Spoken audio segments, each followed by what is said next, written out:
Hi, good morning, everyone, and thanks for joining the session today, wherein we are looking at starting a new unit, which is management of class dynamics. Now, what you see on your screen is primarily the unit specification. We're going to look at briefly going through a unit introduction, and then after the unit introduction, we'll go into learning outcome one today. So, just very briefly, this particular unit is quite an important unit for those of us who are looking at getting into teaching, because at some stage, or predominantly, I would put it this way, at all stages of our teaching, whether we are teaching in primary, secondary school, or colleges or universities, at all stages, we are expected to manage the class dynamics and obviously effectively teach and deliver sessions in the class. So, the topic of this particular unit, which is management of class dynamics, is quite important because at the end of the day, what we need to be able to do as teachers is to be able to set up, positive atmosphere in the classroom, an atmosphere which basically is inclusive, and also at the same time, it encourages interaction and obviously participation from students, learners, children, whichever way you put it, in the class. Now, this particular unit covers a couple of aspects of management of how do we set up a classroom which is going to be useful from a point of view of teaching and learning for the benefit of learners and obviously students, children, whichever way you call it. Now, this particular unit would go into understanding of how do we set up this positive atmosphere in the classroom, which could be done through various different resources and techniques. That is what we are going to learn essentially in this particular unit. So that if I'm teaching, like I'm teaching online today, so some of you who have joined the session today, you would generally feel that at some stage, when we look at these sessions, you feel that you're able to learn from the session. You're able to interact with the teacher. You're able to ask questions, clarify your queries, and you feel safe in general in terms of participation, and obviously to not feel any, let's say, hindrance or any sort of, I would put it this way, barrier to be able to communicate with your teacher. So, the benefits of setting up a classroom and understanding the dynamics in terms of how we create an atmosphere which allows learners, students, children to be able to interact, engage, and effectively learn within the classroom is what we're going to learn and go through in this particular unit. Now, the aim of this unit is to help us develop a bit of an understanding of how learning and development can be promoted by ensuring that right amount of resources, type of resources, and tools and techniques are used by teachers to be able to understand the students or children or learners in this case. And that understanding helps the teachers to be able to then effectively teach and deliver a session or a class or manage a class effectively from a point of view of teaching. Now, in this unit, we are going to be looking at studying the unit broken down into four learning outcomes. So there are four learning outcomes. Four of them are all theoretical because they start with understand. So the first one talks about the principles and practices of managing classroom dynamics. So here we look at one or two important theories of social interaction, group dynamics theories, and the idea here would be to try and develop some theoretical understanding with the frameworks which have been established over the years to understand what is classroom dynamics and how do we manage the classroom when we have children coming from different background or students, learners coming from different background with different experiences, different academic qualifications, and their requirements in terms of learning tend to be varied and different. And that is where the VARC style of questionnaire also comes in, wherein we understand whether the learners are visual, kinesthetic, they learn through auditory or learn through actions. Now, in the second learning outcome, we are going to go into understanding how do we manage group learning environments. So here, the idea is to try and understand dynamics which can be prevalent in a classroom or in a setting, classroom-like setting. And here, the idea would be to try and get into a detailed understanding of how do we support learning, how do we build an environment which instills confidence within our learners and learners who are going to be attending the classroom or sessions online. And then what could be the theories and principles that we need to be aware of when we talk about assessment, when we talk about teaching, starting with teaching, then we look at assessment, then we look at verification, and obviously at some stage the communication of feedback or end result in terms of achievements to learners. The learning outcome three will focus on managing learning groups in how do we look at using policies, I would say processes which are established within an educational institution or a setup, and then use those policies and processes to be able to effectively manage a classroom. So here we are going to be looking at things which could be related to legislation, things like Equality and Diversity Act, looking at Data Protection Act, looking at some of the basic acts that we need to be able to observe, Safeguarding Act, and those would obviously allow us to, let's say, work. And when I say work, what I mean by that is work and with our learners to be able to teach and deliver education within a classroom or a classroom-like setting. So here the idea would be to understand policies and processes, and what part of policies and processes can be used by teachers, educators, instructors, lecturers, whichever way you put it, to be able to then kind of maintain a decorum, a behavioral pattern, understanding and developing a behavioral pattern in the classroom, which allows everyone to interact, everyone to essentially participate and learn within the within the sessions or classrooms that teaching that you hold. The last one is to look at understanding the assessment of classroom dynamics. So, what is classroom dynamic? That is something that we will look at. And this is a word which will basically come across quite a number of times during the study of this unit, because when we talk about dynamics from a point of view of student teacher interaction. What kind of an interaction happens between the student and the teacher? Is it positive? Is it negative? Is it leading? Is the conditions around which this interaction which happens, is the environment conducive?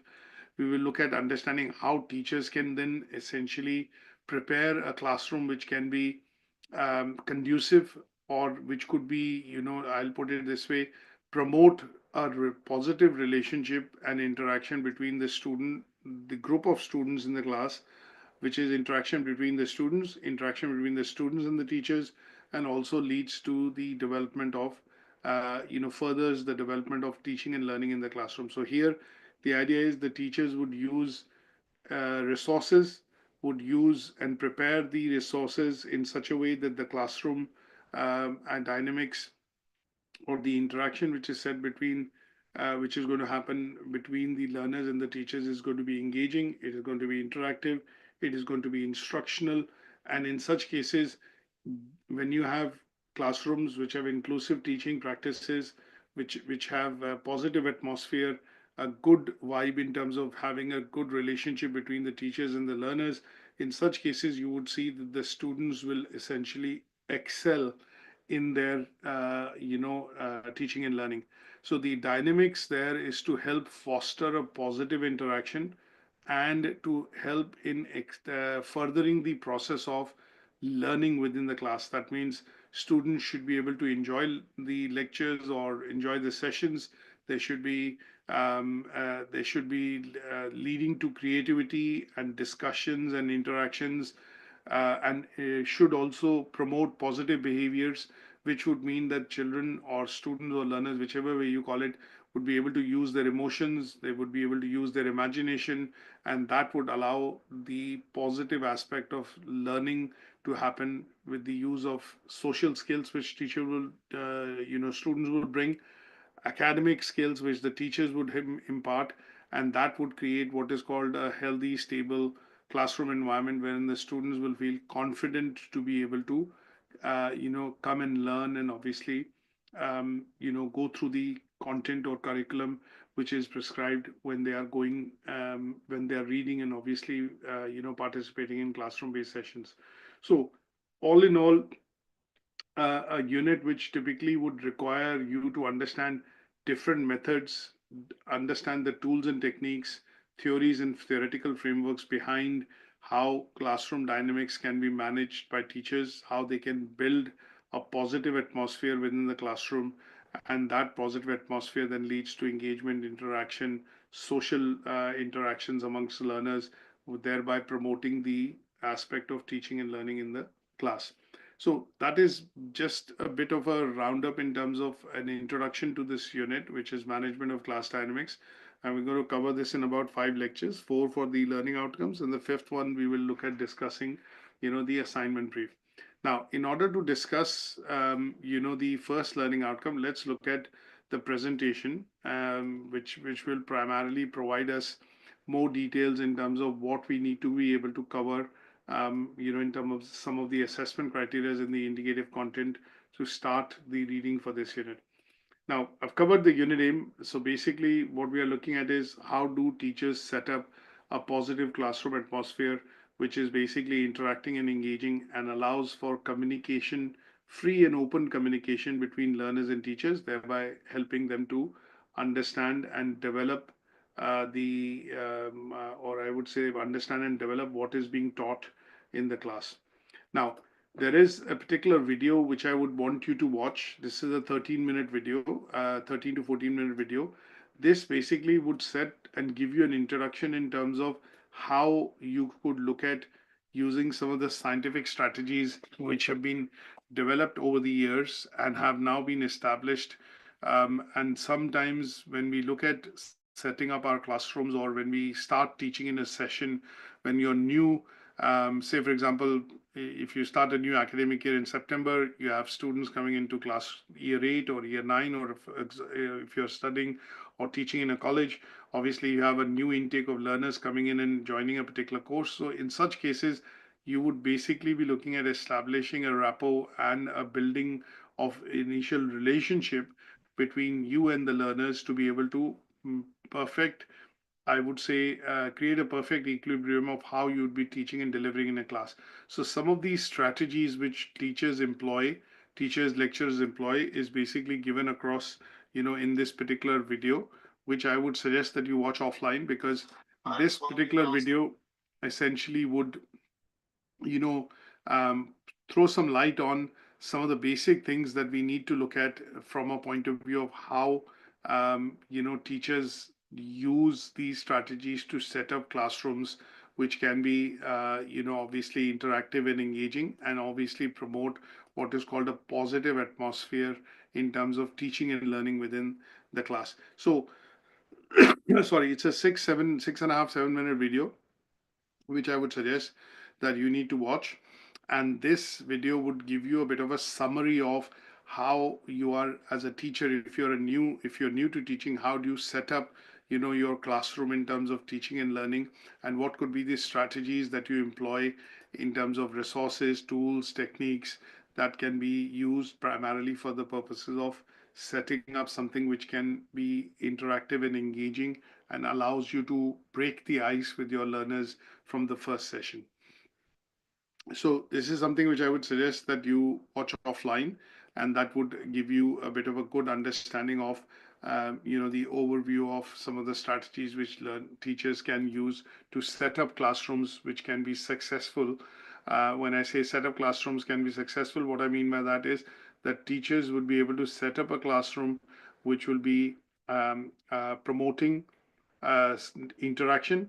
It will allow learners to use their social skills and emotional skills, and allow them to, bring creativity and imagination into what is being taught and discussed from a point of view of a particular topic in the class. Now, as we go into the unit, let's look at some of the, key terms that will come across when we do study this particular unit, which is management of class dynamics. Now, one of the main things that you would need to understand is that what are the principles and practices of managing a classroom dynamic.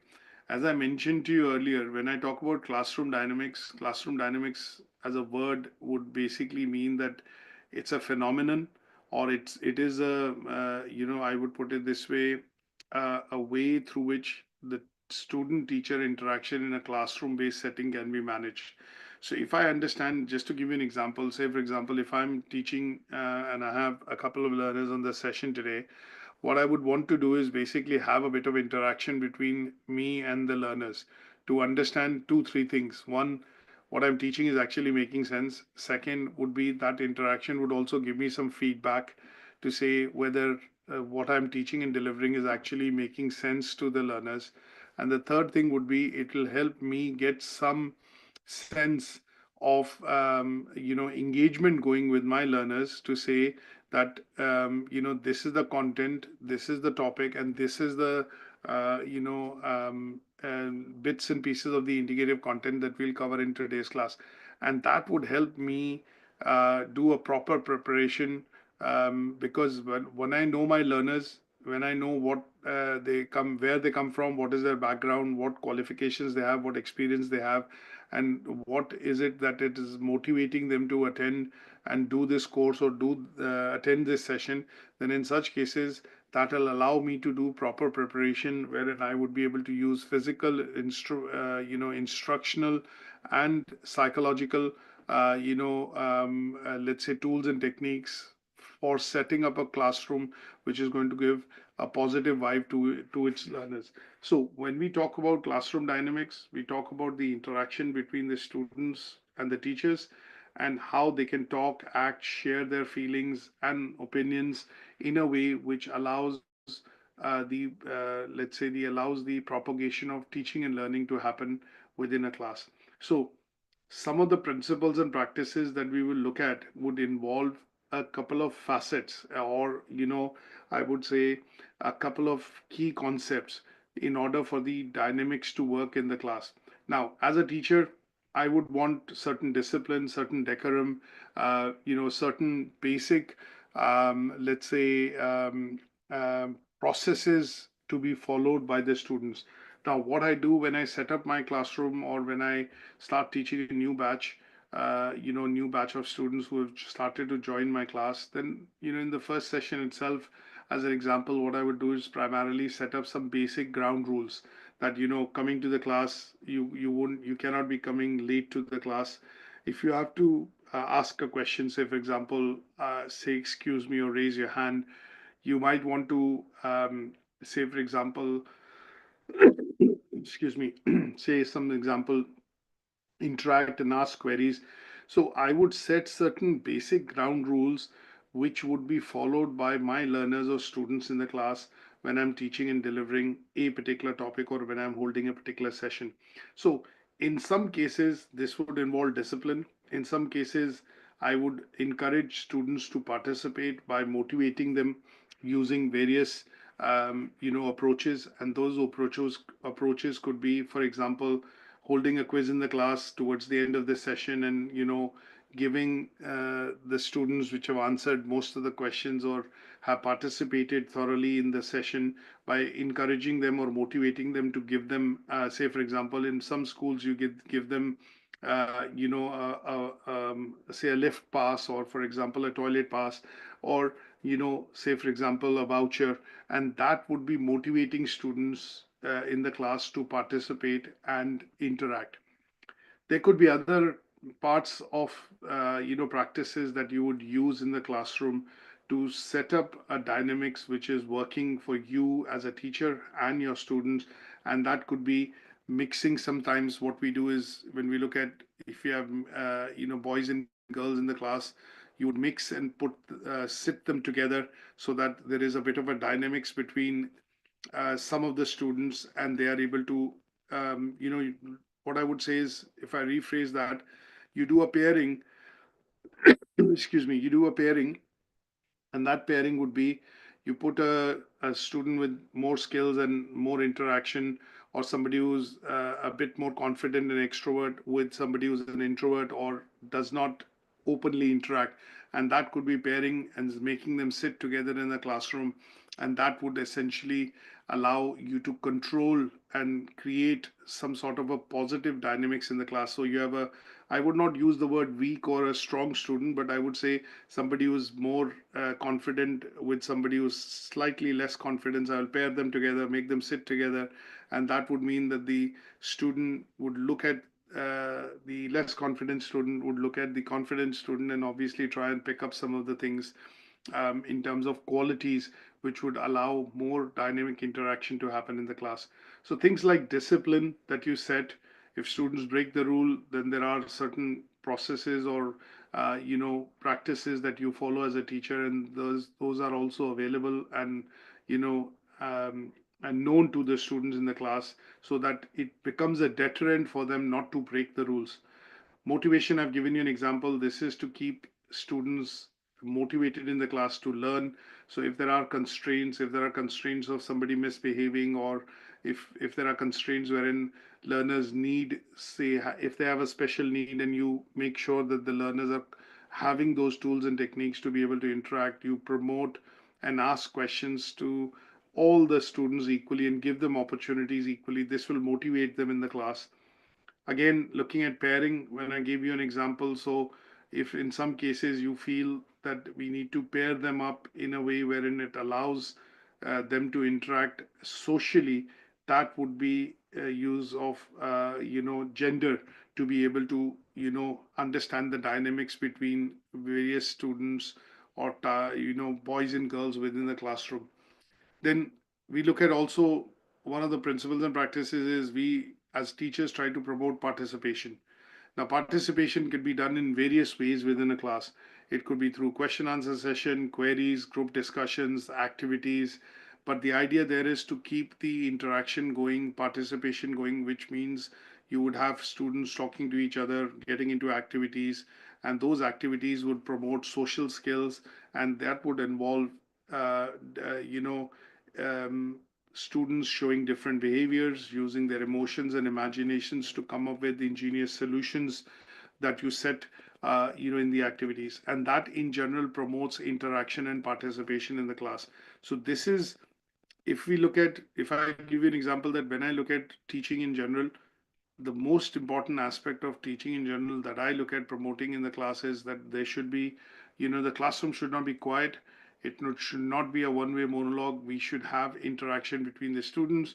And in such cases, what I try and do is create activities, or I would, in such cases, essentially, um, encourage students to participate, and obviously have activities which would essentially allow them to participate in the classroom. And that participation in the classroom, builds social skills amongst the students. So this is very important.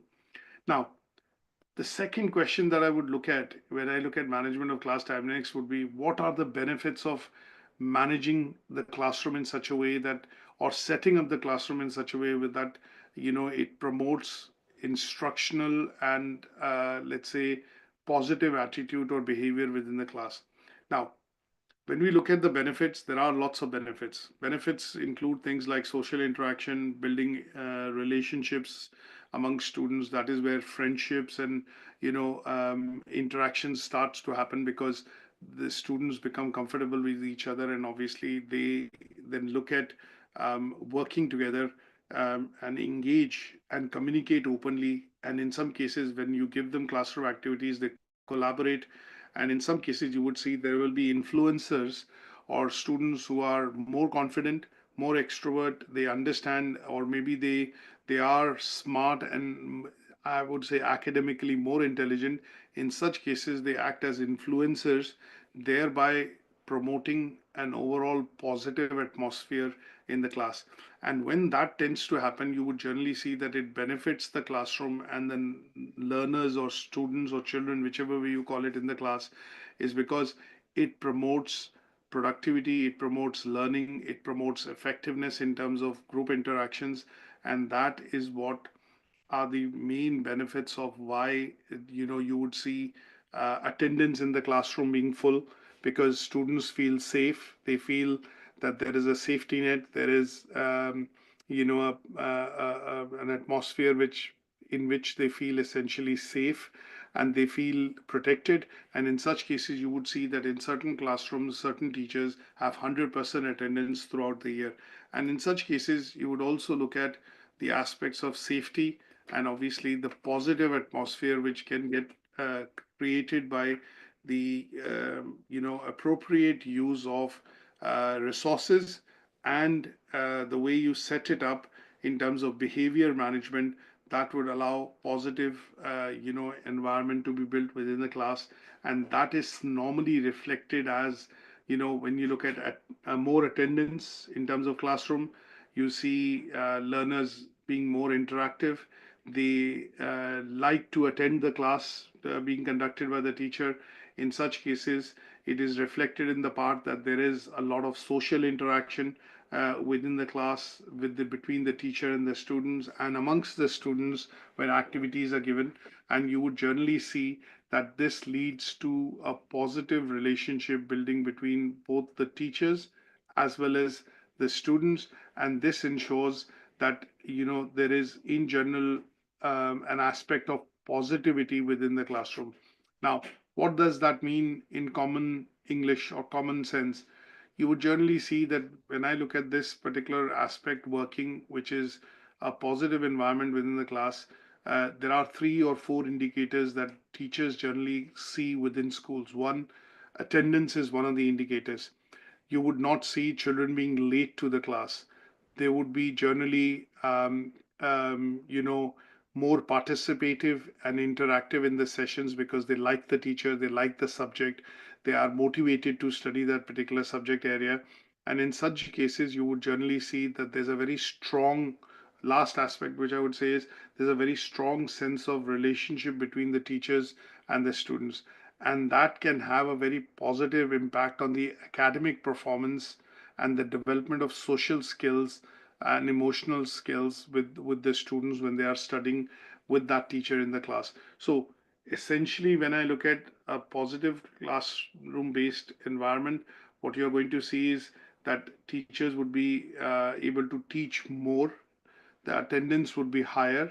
There would be generally students who are attending would be more motivated to attend the sessions. You would have a positive relationship amongst the students and the teachers within the class. And last but not the least, this will show up in some sort of an academic, in terms of some sort of performance which is related to academic standards towards the end of the term or end of the year. And that is where the promotion of or management of classroom dynamic becomes very, very important. Now, the other thing which I would suggest when you look at to understand this from a teacher's perspective and somebody who has been teaching for a number of years, there's this particular video that I want you to watch. And this particular video, when you look at watching, is again a video which is, a teacher who has been teaching for a number of years has essentially, created this video. And this video essentially highlights what exactly is classroom dynamics and in real sense, what does it mean and how do I, as a teacher, maintain this within the classroom when I'm working with different children from different backgrounds, different cultures, different experience, different academic background when they come from. So this is again a good video for you to watch because it helps you understand how teachers actually look at managing classroom dynamics and what does it effectively mean from a school point of view when you're teaching children specifically in the primary school. So a good video for you to watch, which would give you some good ideas in terms of what I've covered theoretically through, by explaining by through some of the slides. So I hope this has given you a very good understanding in terms of the background in terms of why do we need to study this particular unit, which is management of class dynamics. What are the practices and the principles behind why this needs to be looked at very seriously if you're a teacher and when you start teaching or you start teaching a cohort or a new set in terms of class, why is it important for you to create a positive atmosphere within the classroom, which is engaging, which is interactive, which promotes learning and the development of, I would say, social and emotional skills amongst your students. Now, any questions at this stage? Feel free to ask. No, sir, clear. Okay, great. Now let's go into some of the assessment criteria which are associated with learning outcome 1. There are 4 in particular. The first one looks at analyzing the characteristics of group environment and what facilitates the teaching and learning or learning and development as far as classroom based setting is concerned. So let's understand 2 things first before we go into this assessment criteria. the first keyword that we need to look at is understanding what is the characteristics of group environment. So what is characteristics of group? When we talk about groups, what are groups? Groups are when you have a number of people working together within a particular task. They have common goals. For example, there is a number of children or number of students, learners in a classroom, and they have been given a particular activity to do. So they interact. There is a bit of a, let's say, cooperation going between some of the members to be able to establish or understand what tasks have to be done. So that would be essentially what I would say would be the, um, you know, let's say characteristics, or when we understand group. Now, if I put this into a context that we need to understand what are the characteristics of group dynamics, because when we talk about management of behavior in a classroom, we need to be able to understand what is the dynamic. That means what is the basic set of things which are driving that behavior in the class. So when we talk about characteristics of group dynamics or group environments, that is where what we mean is that we need to look at what are the group structures in the classroom, who is close to who in terms of students. So we look at group cohesion. Sometimes you see you have 20 students in the class, but there are three or four which are very close to each other. They sit together, they form a group. So that is where group cohesion comes in. You also look at social dynamics. That means which students are able to interact easily with other students, and there is a bit of a positive vibe or a dynamic behavior between them. You will generally see not all students interact with each other in the class. There are a few which will be very close and they will interact, and there'll be a few which will be totally apart and would not like to, speak to each other. So in from a point of view of teacher, as a instructor, as a lecturer, what you try and do is you try and promote this engagement within the learners or students or children, whichever way you call it, which do not interact. And because they do not interact or engage, this impedes their learning. So when we talk about the characteristics of group environment, what we are looking at in general is that we are looking at certain shared traits or habits, or I would say skills which they would have. And as a teacher, what I would need to be able to do is understand those skills, understand those positive skills or strengths and weaknesses, and then get the pairing going in such a way which can help facilitate an environment wherein learning and development can happen. So in this particular assessment criteria, what we are looking at is primarily understanding from a teacher's perspective what are the characteristics which would help my learners, students to engage, share, and build and discuss things amongst themselves.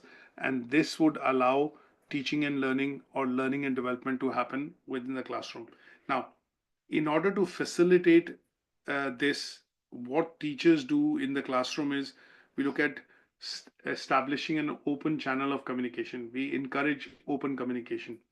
We encourage an atmosphere in the class wherein we do not want the learners to feel, let's say, uh, feel afraid. We want them generally to feel confident to be able to ask questions or queries. Sometimes what happens is if you see in a class, if somebody asks a question, the other students start laughing, because they say, oh, this is such a simple question. And, that would basically make that learner which is asking a question a bit passive, because he or she would feel that when I ask something people laugh, that means either I'm not asking a right question or I'm asking a question which is a very simple question, or in some cases when I'm asking, the others are trying to make fun of me. So in such cases the teacher steps in and creates a positive atmosphere wherein by everyone in the class feels that they should be able to ask questions. There is nothing called a stupid question or a good question or a weak or a strong question. You should encourage them to ask questions. And that is where the setting of the teacher's understanding with learners tends to happen. And that is what we call, again, understanding the skills and the strengths and weaknesses of your learners. And that helps the teacher set a positive environment within the class. And then when we look at some students in particular, they might require more flexibility or more access to resources. So generally you would see teachers, what they do in the class is students who are prone to be talkative, they would put them in the front of the class. They will ask them to sit in the front of the class. Generally you would see students who are more engaging or more concentrating towards what is being taught and they take notes, you generally encourage them to sit in the middle. Now, these are ways in which how teachers essentially look at building a class dynamics or building an atmosphere in the class which would be promoting a positive behavior or some sort of a positive outcome. You would generally see teachers also putting students in the front, which probably would say, for example, look at having which maybe say have where if I put it this way, they wear glasses, for example. So they would normally put those learners in the front of the class so that their visibility and view to the projector or the whiteboard is, unhindered. Sometimes you look at students being asked to sit in the class according to their heights. So if you have a student who's tall, he or she is quite tall, and he sits in the front of the class, then obviously sometimes you would see the back students at the back of it would not be able to see the whiteboard very effectively or clearly. So those are areas which involve how group environment teachers need to look at understanding the characteristics of the classroom and then establish a classroom in such a way which makes it a place wherein learners I would say love to come in and learn and develop and essentially enjoy the teaching part of it which is happening in the class. Now there are other aspects that you have to look at: inclusion and diversity. You look at obviously, as I mentioned, certain basic ground rules sometimes teachers have to set in the class, that if you have to ask a question, raise your hand. If you have to leave the class, if you want to go to the toilet or things like that, you have to raise your hand, ask for it, and then go. And in some cases, you would generally see that the arrangement of how the classroom is done in terms of seating, in terms, for example, pairing, they would all be part and parcel of understanding the characteristics of how you set up a classroom which will promote learning and development and an atmosphere which is going to be conducive or positive for the children to be able to study in the class. Now, one of the things which is important in this particular assessment criteria is the social, cultural, or social interaction theory. Now, this theory was proposed by Vygotsky initially, and he essentially in this theory created and proposed what is called the zone of proximal development.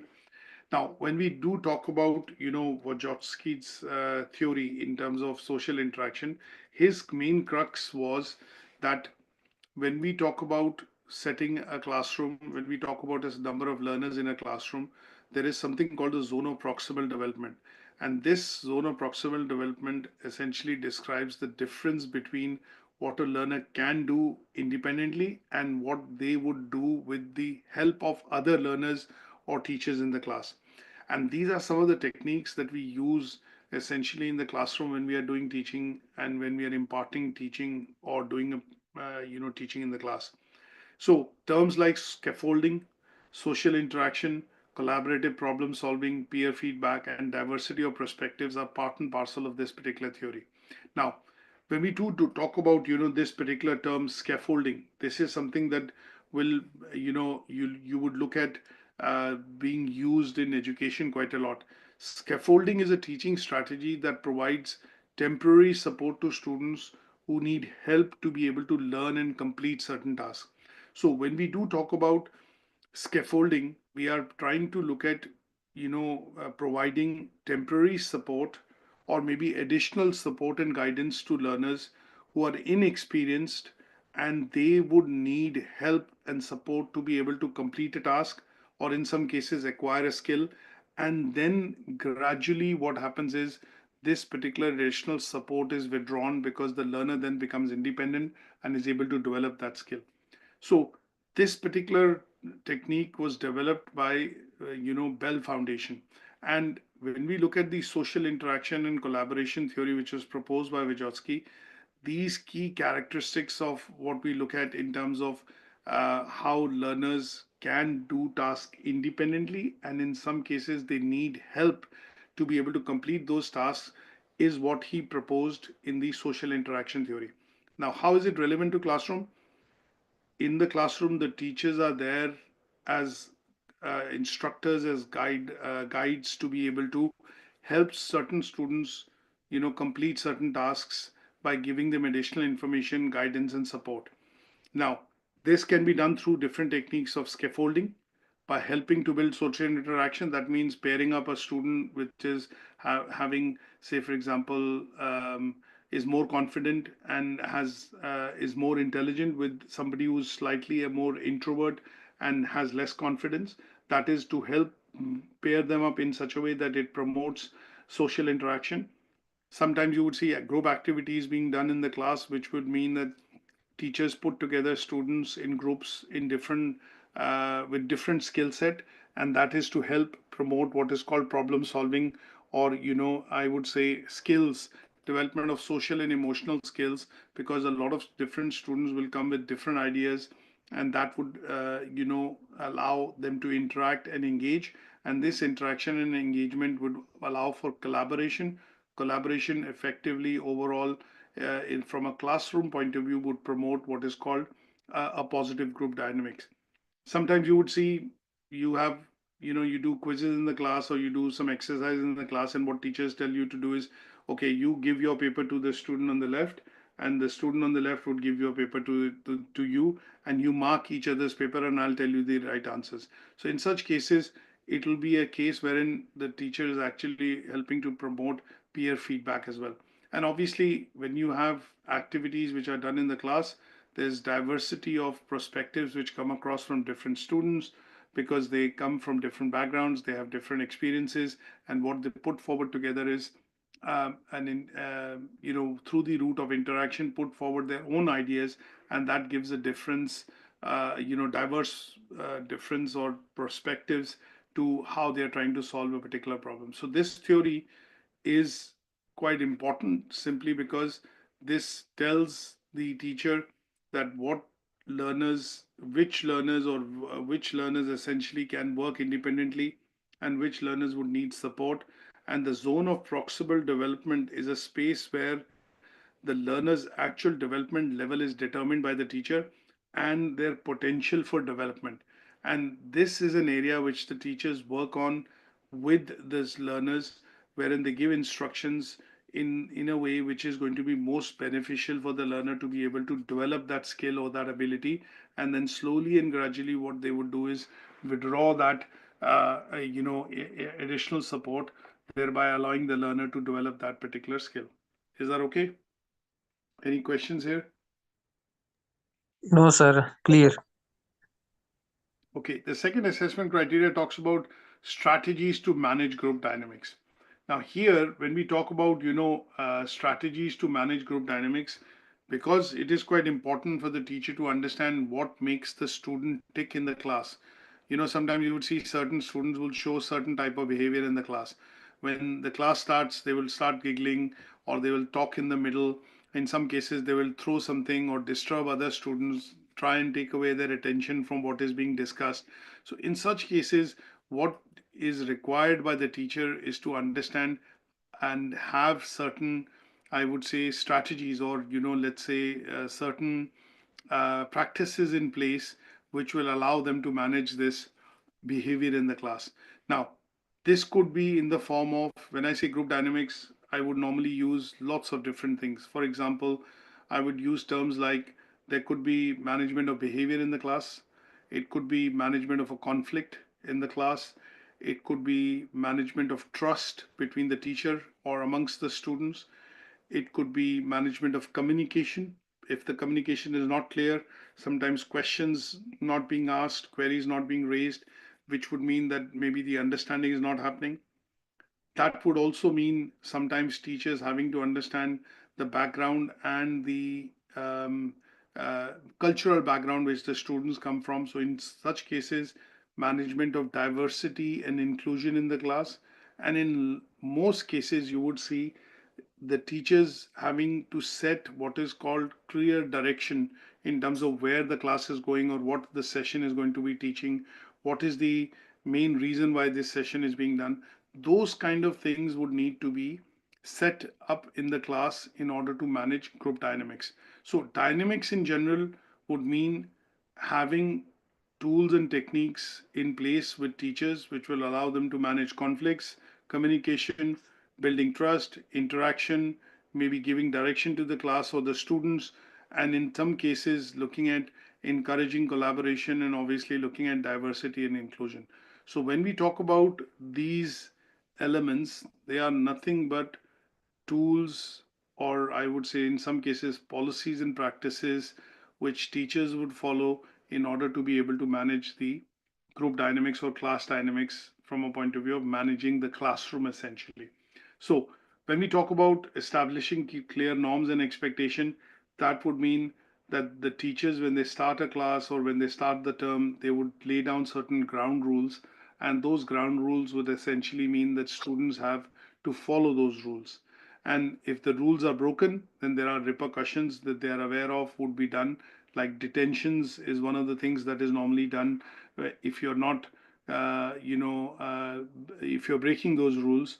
In some cases, you would generally see additional activities being done or given to the students, extra time being given to the student towards the end of the school because they are maybe weak or trailing behind in certain subject areas or not meeting the minimum standards. So, in such cases, you would see that teachers would need to set very clear norms and expectations. Now, parent teacher meetings, which typically happen, can also be a way or an outlet through which feedback is provided to parents. And obviously, in such cases, again, it establishes, what are the clear norms and expectations which the child is expected to show in the class. Now, you also see role assignments, which is being done. Sometimes you would see he's the leader of the house or the captain of the class or somebody who's the monitor in the class. And in such cases, what tends to happen is having those roles established within the classroom allows the teachers to manage the classroom behavior and the dynamics in the class. And they are given up as additional responsibilities to students who show that ability to be able to manage that responsibility. Things like regular check ins and feedback is normally done by teachers in the class to counter check whether the learning is happening or not, what is being taught, is being delivered, is being understood or not. Discussions, team building activities, those are also things which essentially are done by teachers in the class when they look at managing group dynamics. Because some days you would generally see if the topic is quite theoretical or it's quite mundane and it's not interesting, you would see generally teachers do activities in the class. And the activities in the class could be looking at making some flyers, looking at making or getting groups of students together to be able to come up with a poster. And sometimes you would see that these are stuck up into the wall so that they can act as ready references for learners to be able to study and learn and obviously look at them for the purposes of revision. And in such cases, these team building activities also allow dynamics of the class to be managed by the teachers. Now, there are lots of other techniques, things like reflective practices, having an open channel of communication, rotating, certain responsibilities amongst, I would say, learners in the class. And in such cases, you would generally see that this will all allow, the class dynamics to be, maintained by the teachers. Now, some part of it, even at some stage, teachers also need to look at refreshing. So you would generally see there are inset days which happen in school, and these inset days are training days or essentially days in which teachers undergo and discuss amongst themselves, what could be the ways in terms of better managing a class or a group of learners in a class, which primarily might not be, let's say, sitting or conforming with the norm or the rules which have been set in the class. So, in such cases, they would also undergo and go through some of the group dynamics, strategies that they would discuss amongst themselves. So the head teacher might primarily share some of the best practices, or in some cases, if there is a serious issue or a problem brewing, then the teachers are requested, or essentially, during those days, then they discuss it with their seniors or their managers to be able to look at arriving at a solution of how to solve such problems. So one of the clear theories that we look at in terms of how dynamics. When I say dynamics, how an equilibrium or some sort of a normalcy happens amongst a new group of members or learners when they are put together into a classroom is done by studying what is called Tuckman's theory. Now, this is a team formation or a group formation theory, and Bruce Tuckman, Dr. Bruce Tuckman, he basically proposed this particular model of what is called the stages of group development. Now, when he did his experimentation, he came up with this aspect of, how if you bring people together, or in this case, students or learners together from different backgrounds into a class, and they are asked to work together and, obviously conform together, work together essentially to do or accomplish certain goals and objectives. In such cases, the group will undergo and go through a particular process of what is called team formation or some sort of a group development. And he proposed 5 steps in that theory. So the first step that he proposed was what is called the 5 stages that he's proposed. The 5 stages were: first stage was forming. The second stage is storming. The third is norming. Fourth is performing, and the fifth is adjournment. Now, each of these stages have a characteristic. Forming means that when people come together from different background, excuse me, they are unclear of the purpose. They all try and exert their influence. They try and say that I will do this or I will take up that responsibility. And that is a stage where conflicts typically tend to happen, or people get to know each other, and there are disagreements which can happen. Now, forming leads to storming stage, wherein there would be a lot of heated discussions, and these discussions would, hopefully lead to some sort of clarity in terms of understanding that, okay, this is my strength area, or that is your strength, this is my weakness, this is the area that I have experience in, and I would do that. And those kind of things typically tend to happen, wherein conflicts would brew and power struggles would happen. And in some cases, people would want clarity in terms of what they are expected to do in that group. And that would be normally storming stage. Norming is when people understand their position and role within the group. They get comfortable with each other, they understand their responsibility, and have been given very clear roles. And that is where the group tends to norm, or get to a stage wherein they become, let's say, they essentially get used to each other. And then after norming, you have performing stage, which means the group works, the set of people which have been put together in that group actually set to work, understand the common goals. They have one particular objective, and they would try and strive to work towards that objective by achieving towards that goal. So there is now clear delegation, there is clear dependency in the group, and people understand each other's strengths and weaknesses, and that is where they start performing. That means they start effectively working as a group. And once they complete that job, the fifth stage was added later by him, and that stage was called adjourning stage. That means if people have been brought together to come in and do a certain part of a task or a project for a particular point in time, at some stage that group would have completed the task, and after the task has been completed, the group would be disbanded. That means in such cases, the people will complete the task, they will be going back to what they were essentially doing, and in some cases, that would mean the group would essentially be disbanded because the goals have been achieved. So, this particular theory is sometimes what teachers also understand, and they put together within the classrooms, use this theory of putting people together into groups, children or students or learners into groups, so that there can be effective learning and there can be interactive and engaging learning happening within the classroom. So these are some of the strategies that you need to be aware of in terms of how to be able to manage, groups or group environment as far as class is concerned. Is that okay? Any questions on this? No, sir, clear. Okay, the next assessment criteria talks about describing ways in which how you involve learners in their own development of teaching and learning. Now, one of the things is that you can do everything in the class. As a teacher, I can essentially, have all the best resources, the best slides, the best of the tools. For example, sometimes you have the best props that you can use. You can create some activities, but at the end of the day, the learning still is not happening in the class. Now, in such cases, what you have to do is you have to understand what could be the goals that needs to be established in the class to be able to ensure that learners understand those goals and objectives and then work with you as a teacher to essentially achieve those goals and objectives. So when we talk about how do we involve learners, that means children, students, learners in their own learning process, there are certain things which teachers have to do.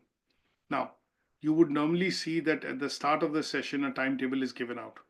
Why is a timetable given out or a topic list given out in the schools or essentially in colleges when you start a new term? Is because what you want to do is set very clear goals that these are the things that we are going to study in this term. These are this is how the things you study would be evaluated in the form of a test or some sort of a, let's say, an outcome towards the end. And that would be very clearly setting the goals so that learners, students, children, whichever way you call them, can understand that this is expected of them to achieve at the end of this term. The second thing that you would look at would be you would also do a bit of self assessment. You would also assess the students at the start of the term to see what knowledge, skills, and level of competency they have. And this allows you to develop what is called an individual development plan, an ILP or individual learning plan for the students. So, because you understand their strengths, your weaknesses, and you would also then give them activities which would allow them to develop those skills which are required for them to effectively follow the lessons.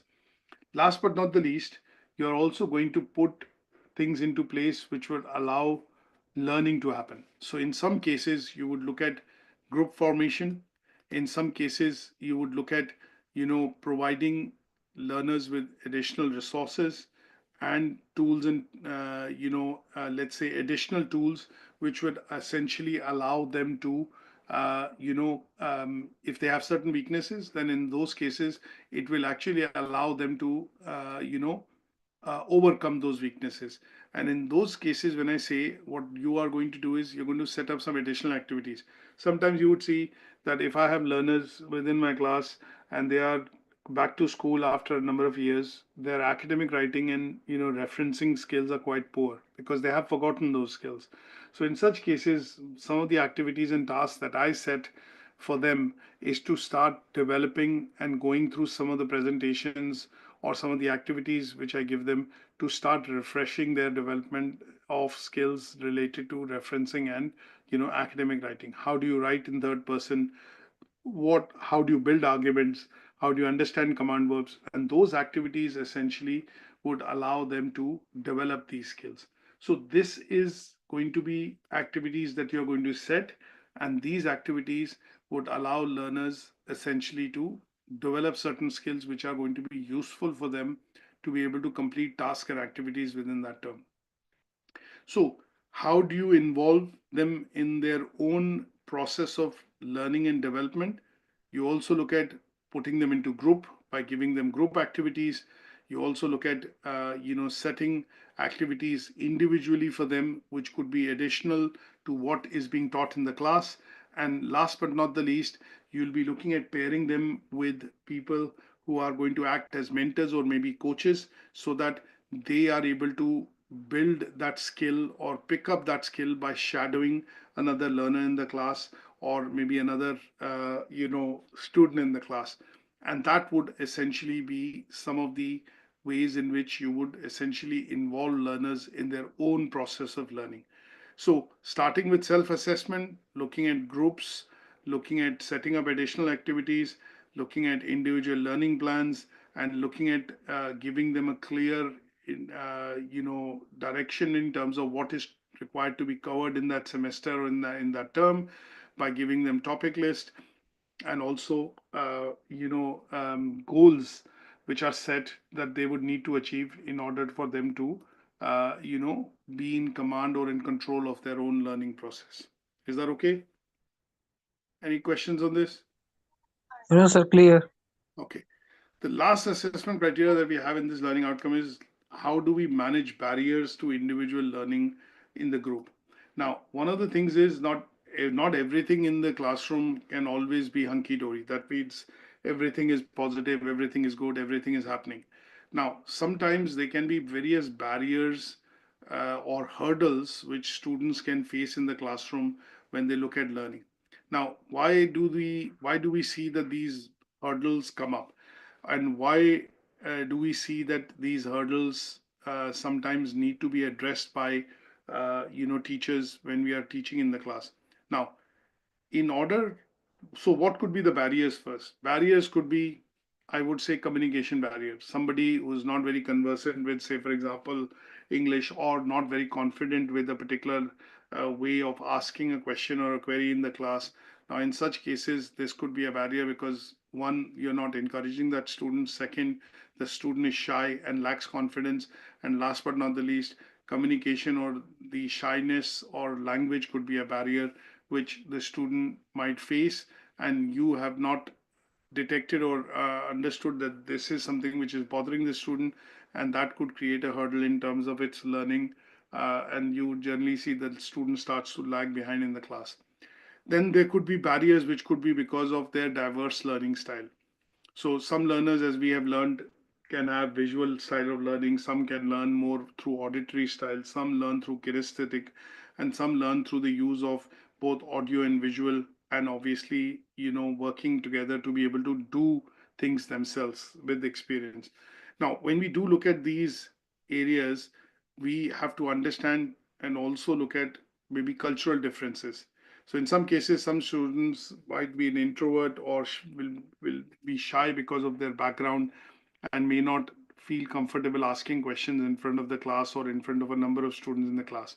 So understanding cultural differences and diversity can also help understand, what kind of environment you would need to foster in the class to make sure that every learner feels comfortable, safe, and confident to be able to ask questions, queries, or discuss things in the class. Now, in such cases, what we need to be able to do is understand these barriers. So these barriers could be communicational barriers, cultural barriers, diverse learning styles. It could also be barriers because of group dynamics.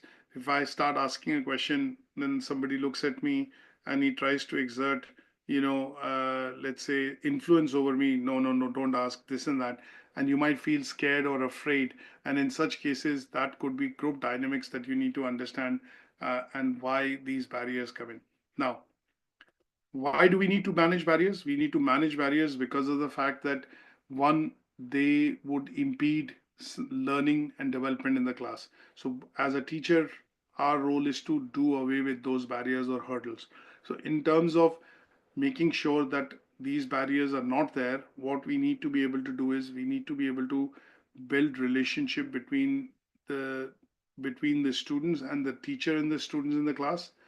We need to be able to set up a classroom which is inclusive for learning. That means students feel safe, confident, and they don't feel intimidated or bullied in the class. So in such cases, you would need to ensure that your classroom that you create, or the settings and the way you set up rules in the classroom, are set for everyone, and that allows people or students in this case to feel comfortable and confident and safe within the class.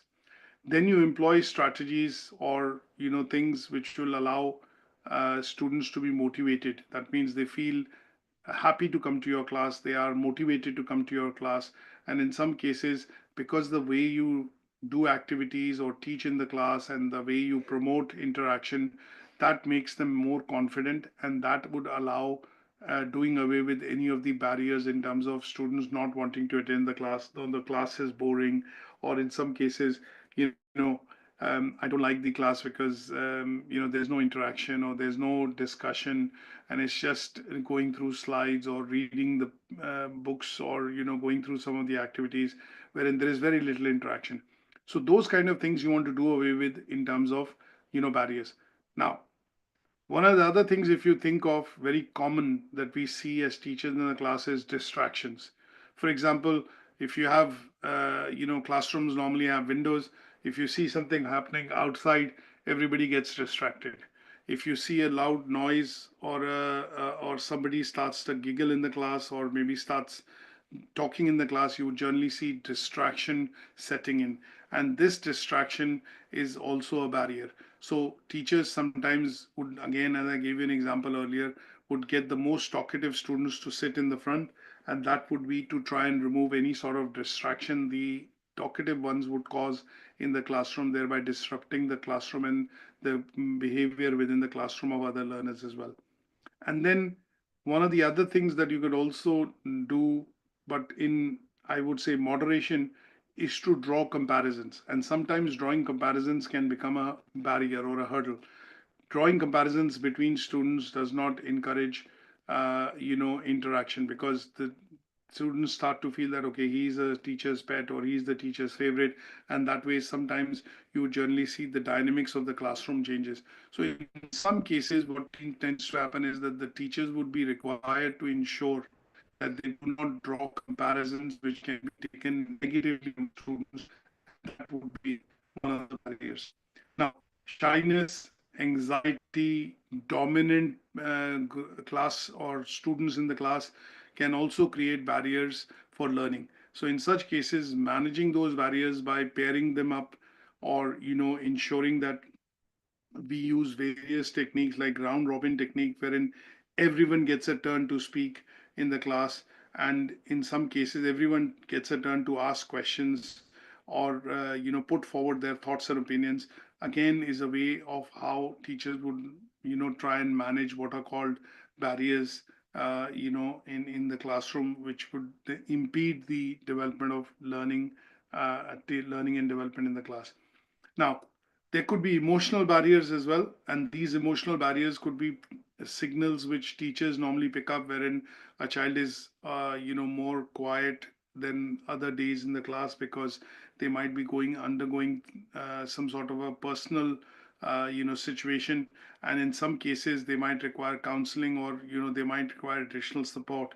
So in such cases, teachers would need to have also the ability to be able to pick up signs and signals of how students are undergoing some sort of an experience which will create an emotional distress, and that would cause discomfort and obviously a barrier wherein the student withdraws from the class, does not participate, does not interact, sits in the class quietly, and that would not help in the learning and development of that particular child.